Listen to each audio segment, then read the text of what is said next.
जयकारा बोलो माता रानी का। जगत माई महामाई माँ भद्रकाली की जय बोलो। माता रानी के सांचे दरबार की जय बोलो। तो तुला राशि वालों, स्वागत है आप सभी का तुला राशि भिंड यूट्यूब चैनल में। बंधुओं, इस नवंबर के महीने को आप यूं ही हल्के में मत लेना। जी हाँ बंधुओं, इस नवंबर के महीने में पूरी दुनिया आपकी गुलामी करेगी। बस आपको करना यह है कि यह एक छोटी सी चीज हर रोज पानी में मिलाकर पीना है पूरे नवंबर के महीने में, वह भी एक छोटे से नियम और विधान के अनुसार। फिर उसके बाद माता रानी की आपके ऊपर ऐसी विशेष कृपा होनी शुरू हो जाएगी कि आप जो कुछ भी चाहेंगे वह आपका होने लगेगा। जो भी आपकी मनोकामनाएं हैं, इच्छाएं हैं, जिनके लिए आप दिन रात प्रयास कर रहे हैं, लंबे समय से परेशान चल रहे हैं, वे सारी चीजें धीरे धीरे आपकी जिंदगी में आकर्षित होने लगेगी। कुछ ही दिनों में आपको अपने जीवन में बड़े परिवर्तन महसूस होते स्वयं दिखाई देंगे। बंधुओं, यह एक छोटी सी चीज इतनी अधिक चमत्कारी है कि इसके विषय में देवी भागवत में विशेष वर्णन देखने को मिलता है।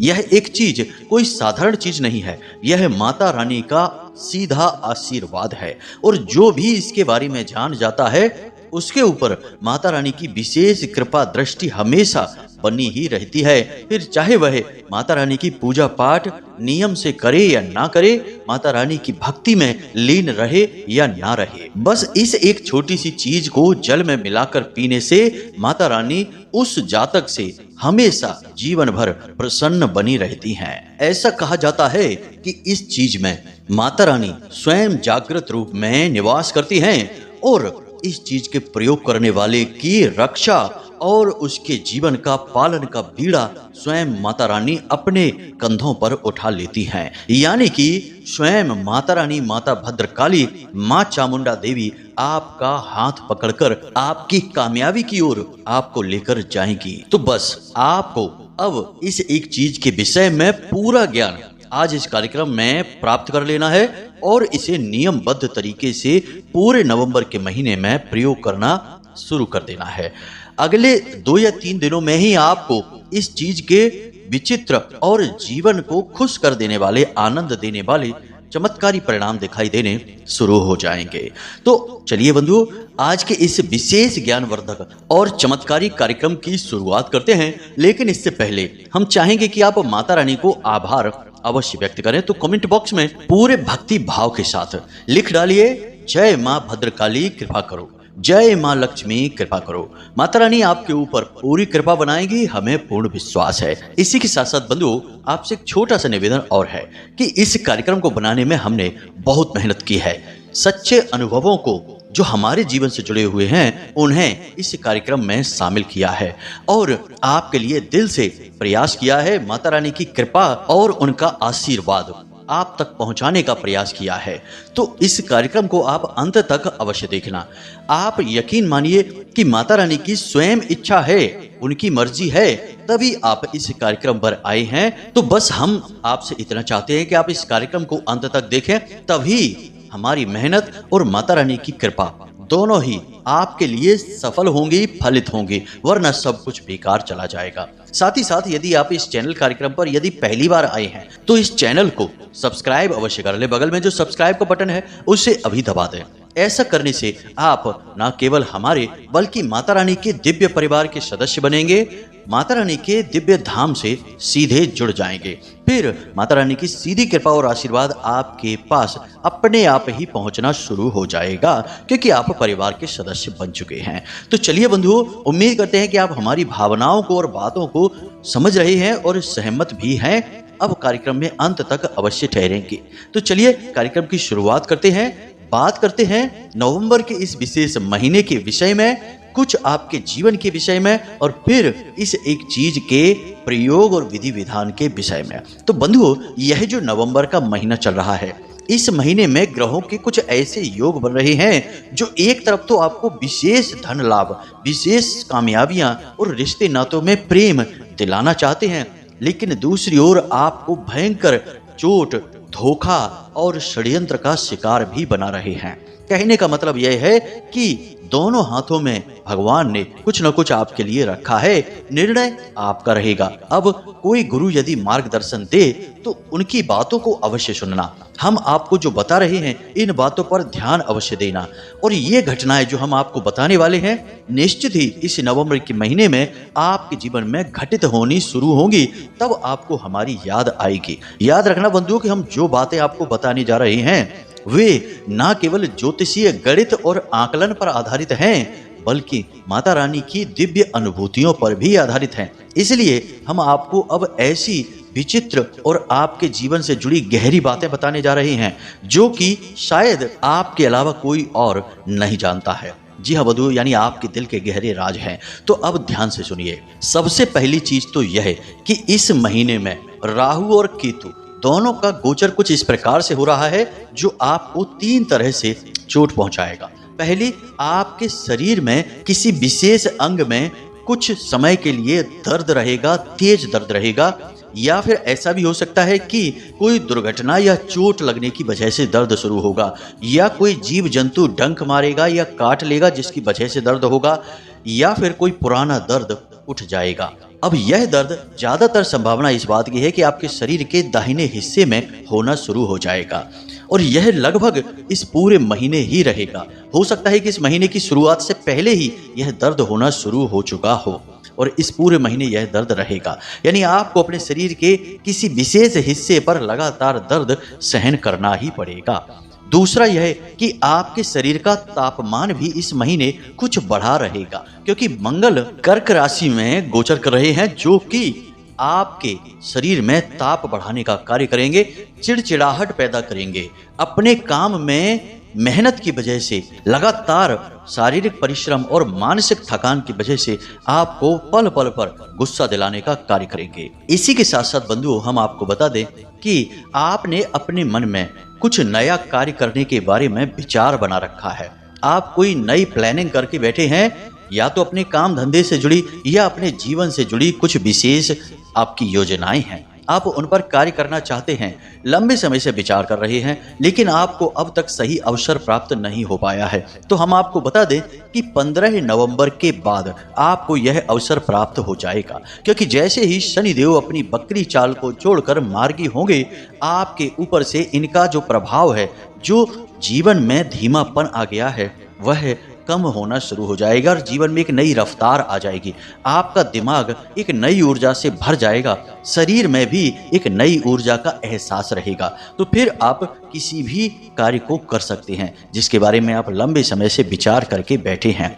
इसी के साथ साथ बंधु, आपको अपने एक रिश्ते के विषय में भी थोड़ी शंकाएं हैं। कभी आपको लगता है कि वह आपसे प्रेम करता है, आपके हित के विषय में सोचता है, और कभी आपको ऐसा लगता है जैसे वह आपके बारे में विचार ही नहीं करता है, आपके लिए उसके मन में कोई ख्याल ही नहीं है, या फिर ऐसा भी आपको लगता है कि जैसे वह आपको लगातार धोखा देता चला आ रहा है, आपकी भावनाओं के साथ खिलवाड़ कर रहा है।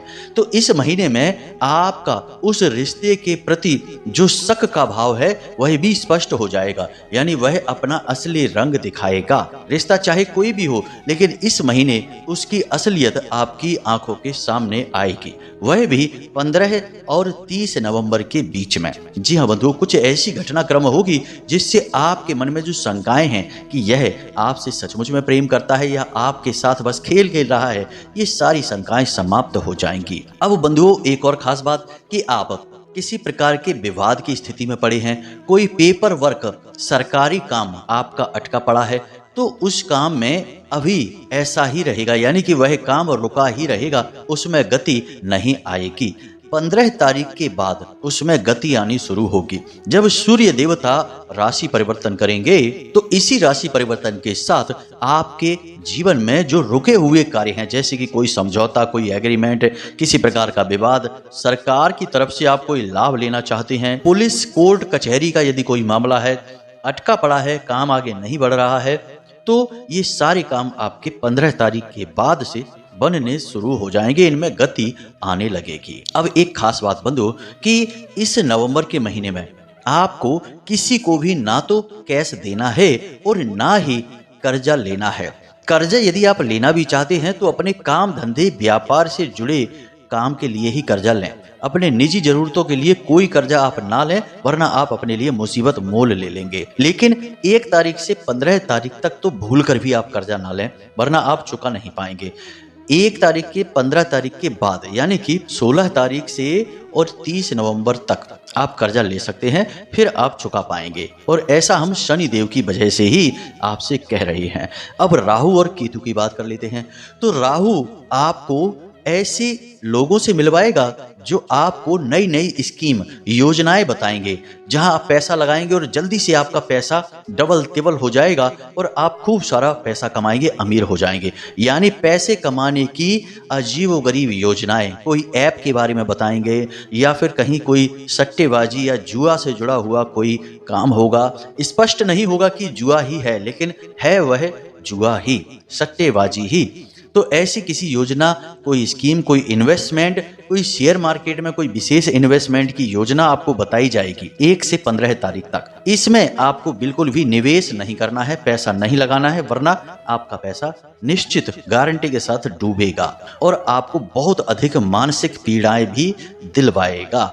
तो बिल्कुल भी नहीं लगाना है ऐसी किसी योजना में आपको पैसे। याद रखना कि राहु अभी आपके लिए नकारात्मक कार्य कर रहे हैं, तो राहु से जुड़े हुए कार्यों से आपको दूर रहना है। दूसरा कि सोशल मीडिया पर अपनी व्यक्तिगत जीवन के बारे में कोई भी पोस्ट फिलहाल आप ना डालें तो ज्यादा बेहतर है, क्योंकि किसी प्रकार की कोई नकारात्मक गतिविधि आपके साथ हो सकती है।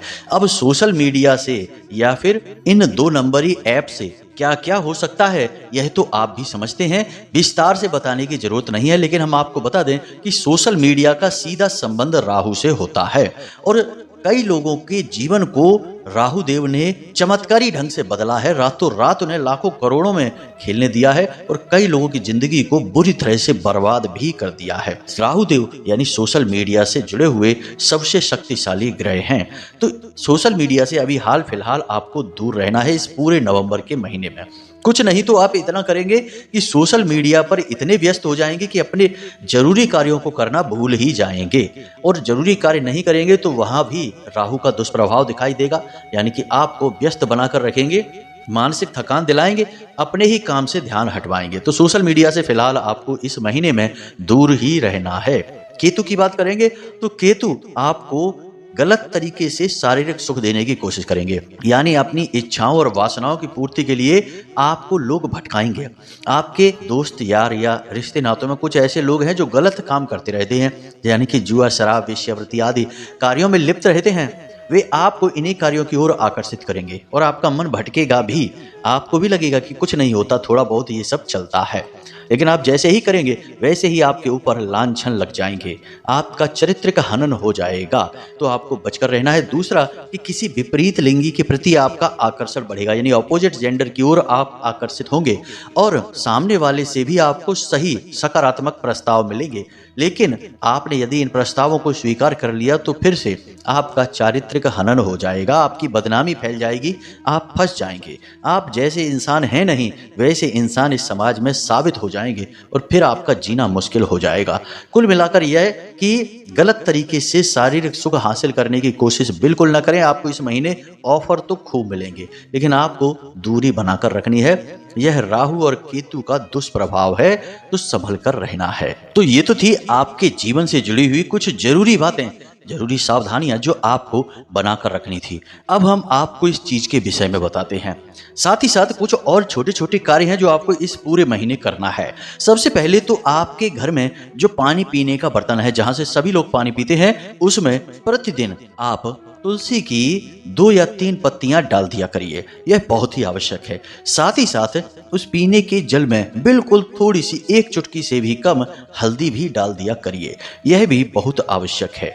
इससे यह जो जल है यह बहुत ही पवित्र और शुद्ध हो जाता है। बताने की जरूरत नहीं है कि तुलसी के अंदर कौन से गुण होते हैं। साथ ही साथ हल्दी भी देवगुरु बृहस्पति की सूचक है और देवगुरु बृहस्पति अभी वृषभ राशि में वक्री चाल चल रहे हैं। तो ऐसे में उनके भी जो नकारात्मक परिणाम होंगे वे आपके ऊपर कम होने शुरू हो जाएंगे। याद रखना कि जो बृहस्पति हैं यानी कि गुरु हैं, वे घर परिवार में सुख और शांति के कारक हैं, साथ ही साथ सद्बुद्धि और ज्ञान के भी कारक हैं।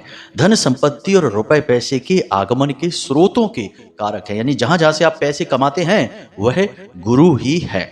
तो अब ऐसे में गुरु के जो नकारात्मक प्रभाव होंगे वे आपको परेशान कर सकते हैं। और जब कोई ग्रह बकरी चाल चलता है तो उसके नकारात्मक प्रभाव भी प्रबल हो जाते हैं। बकरी चाल के दौरान ग्रह की जो शक्ति है वह कई गुना बढ़ जाती है, तो नकारात्मक शक्तियां भी बढ़ जाती हैं। तो ऐसे में आपको जो नकारात्मक दुष्परिणाम देखने को मिलेंगे, जो कि मिलने शुरू हो भी चुके हैं, कि आपके घर में थोड़ी सी क्लेश का माहौल रहने लगा है, अशांति रहने लगी है और एक अजीब सी मनहूसियत या शांति सी छाई रहती है जो अच्छी नहीं है, जो आपको अच्छी नहीं लगती है। साथ ही साथ आपको मानसिक बेचैनी लगातार बनी रहती है और आमदनी के स्रोतों में तेजी से गिरावट भी आई है। लगभग पिछले 15 से 20 दिनों में यह बहुत तेजी से हुआ है। जब से गुरु बकरी चाल चलने शुरू हुए हैं, तो आपको थोड़ी सी हल्दी पानी में मिलाकर पीनी है और हो सके तो आप जिस पानी से स्नान करते हैं उस पानी में भी थोड़ी सी हल्दी एक चुटकी से भी कम अवश्य मिला लें और थोड़ा सा नमक मिला लें।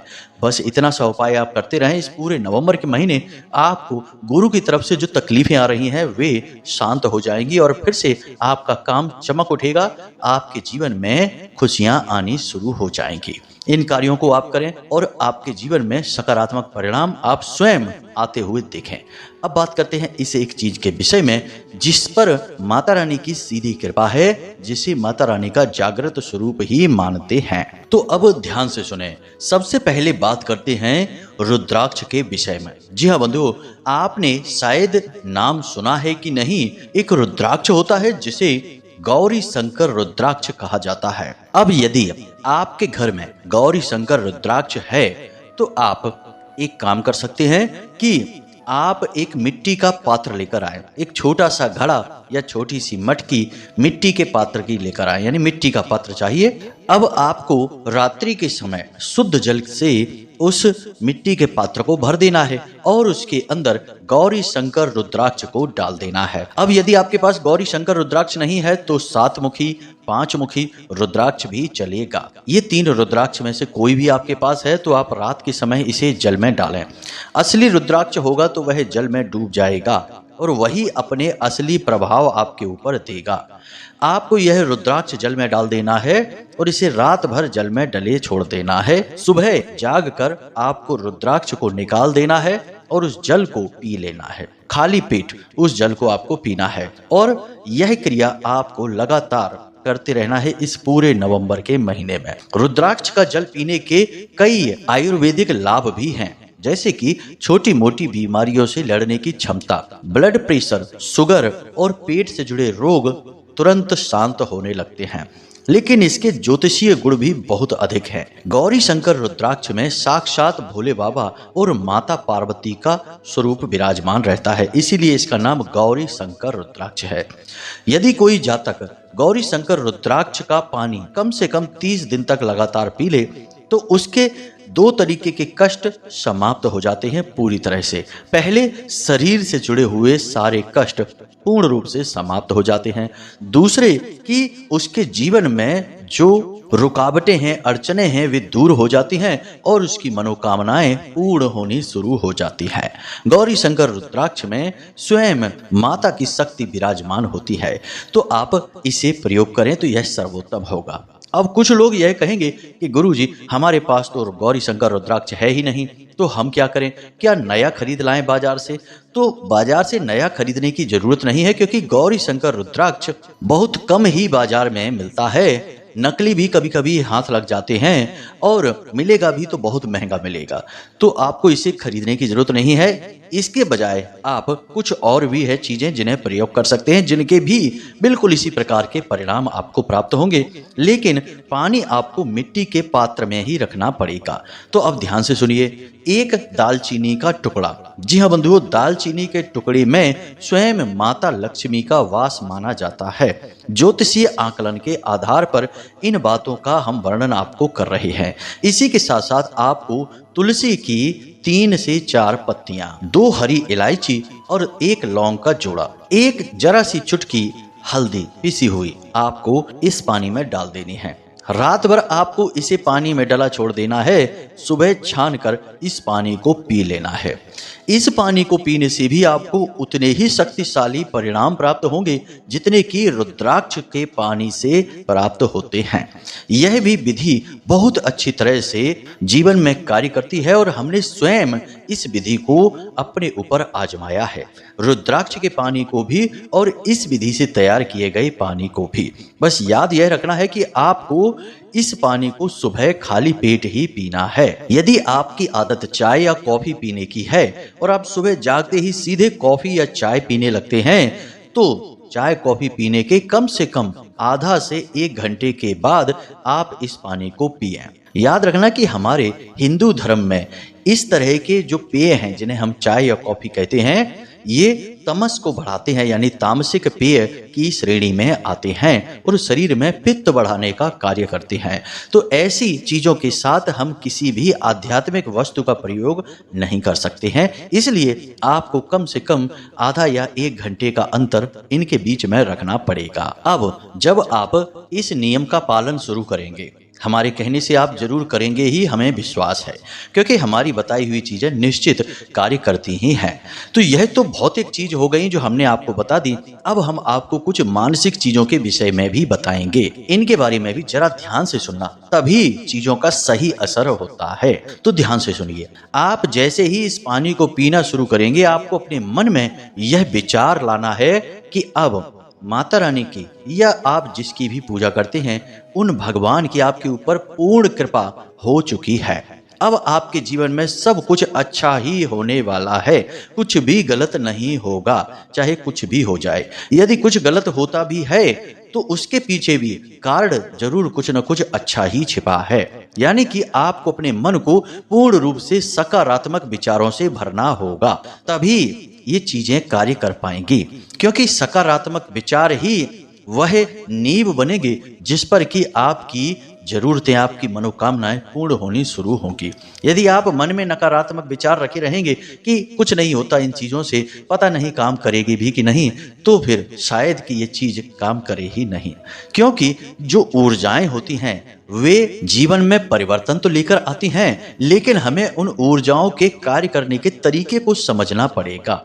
अब आप यदि अपने घर में बिजली लाना चाहते हैं तो आपको सही तरीके से तार, वायरिंग बिछानी ही पड़ेगी। अगर आप सोचें कि बस यूं ही बिजली घर में जाकर कनेक्शन ले लें, पैसे दे दें और आपके घर में बिजली आ जाए, कोई तार ना बिछाए, कोई वायरिंग ना करे, कोई आपको कुछ ना सिखाए ना बताए, कोई मिस्त्री ना आए, तो क्या लाइट आएगी? नहीं।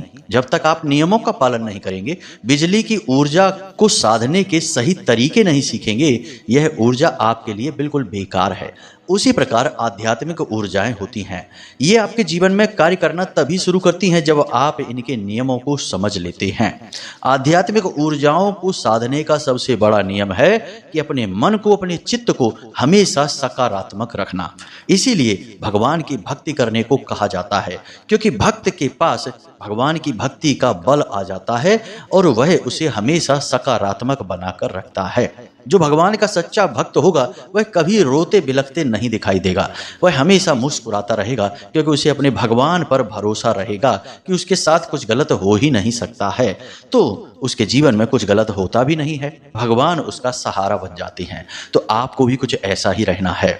इसी के साथ साथ बंधु, अपने जीवन में जो नकारात्मक लोग हैं आपके, उनसे दूरी बनाइए, गलत कार्यों से दूर रहिए, जितना हो सके उतना अच्छे कार्य करिए। हमने अपने पिछले कार्यक्रम में आपको बताया था कि प्रतिदिन मंदिर में 5 या 10 रुपए दान करने का एक नियम बनाइए, जो आपको प्रतिदिन बनाना ही है। मंदिर जाना है, दर्शन करने हैं और बिना सोचे समझे दान पात्र में चुपचाप पैसे डालकर चले आना है। कुछ न सोचना है न कुछ विचार करना है। जैसे आप भोजन करते हैं तो क्या विचार करना पड़ता है? नहीं, तुरंत भोजन कर लेते हैं। पानी पीने के लिए प्यास लगती है, तुरंत पानी पी लेते हैं। तो ऐसे ही इसे अपनी दिनचर्या का एक नियम बनाइए और आप देखेंगे कि कैसे चमत्कार होने शुरू हो जाते हैं। अचानक से नई योजनाएं, नए तरीके के कार्य आपको समझ में आने लगेंगे। एक अनोखे तरीके से दिमाग आपका कार्य करने लगेगा और आप बड़े ही सकारात्मक ढंग से जीवन में आगे बढ़ेंगे और कामयाबी आपके कदम चूमेगी। हमने आपको अपनी तरफ से सब कुछ विस्तार से बता दिया है, फिर भी यदि कुछ रह गया हो, आपको समझ ना आया हो, तो आप कमेंट करके पूछें या फिर व्हाट्सएप नंबर पे मैसेज करके भी पूछ सकते हैं। समय मिलने पर हम आपके प्रश्नों के आपको जवाब अवश्य देंगे। इन चीजों का प्रयोग करिए और इनका आनंद उठाइए, ये निश्चित काम करती हैं, हमारे अपने अनुभवों पर आधारित हैं। चलिए बंधुओं, आज के इस कार्यक्रम को यहीं समाप्त करते हैं। हंसते रहिए, मुस्कुराते रहिए, सकारात्मक रहिए और दिन में एक बार मंदिर अवश्य हो आइए, क्योंकि आपका उद्धार तो वहीं से होना है। तो प्रेम से बोलिए जय माई की, जय मां भद्रकाली। माता रानी आपका कल्याण करें। धन्यवाद।